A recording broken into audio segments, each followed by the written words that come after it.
નમસ્કાર મિત્રો, હું છું નીરવ ત્રિવેદી અને ફરી એકવાર આપ સૌનું સ્વાગત કરું છું અમારી ચેનલ હંગરી જંકશનમાં.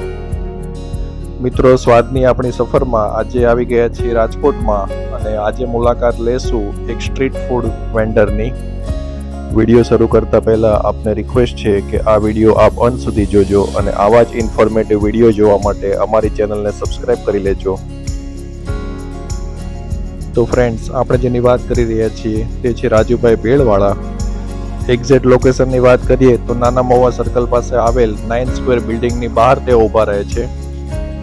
નાના મહુવા વિસ્તારમાં રાજુભાઈ તેમની સૂકી ભેળ, રેગ્યુલર ભેળ તથા અન્ય સ્વાદિષ્ટ ચાટ પ્રોડક્ટ્સના કારણે ખૂબ જ પોપ્યુલારિટી ધરાવે છે.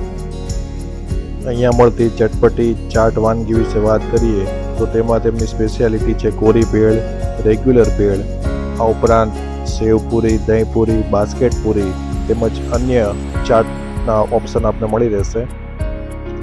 રાજુભાઈ દ્વારા આપના ઓર્ડર પર પૂરતું ધ્યાન આપવામાં આવે છે અને દરેક આઈટમ કસ્ટમાઇઝ કરવામાં આવે છે. જો આપને તીખું પસંદ હોય તો પણ આપ કહી શકો છો અને મારી જેમ મીઠું પસંદ કરતા હો તો પણ આપ કહી શકો છો. અહીંયાના સમય વિશે વાત કરીએ તો સાંજે 5 વાગ્યાથી રાતને 11 વાગ્યા સુધી આ બધી ચટપટી વાનગીઓ અહીંયા આપને મળી રહેશે.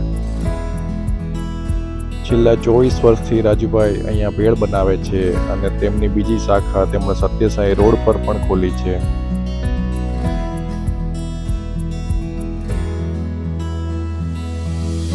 અમે પણ રાજુભાઈની મસાલા પૂરી, દહીં પૂરી અને સૂકી ભેળ ટ્રાય કરી હતી, જે સ્વાદમાં ખૂબ જ સારી હતી.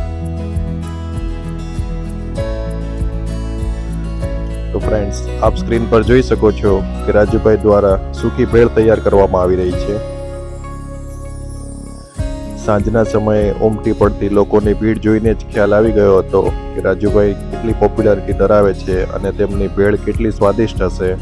તો ફ્રેન્ડ્સ, તમે પણ જો ચાટ લવર હો અને તમારે પણ ચાટ આઈટમનો ટેસ્ટ કરવો હોય તો રાજુભાઈની એકવાર જરૂરથી મુલાકાત લેજો અને આપને કેવું લાગ્યું તેનો રિવ્યૂ અમને અહીંયા કમેન્ટ કરીને જણાવશો.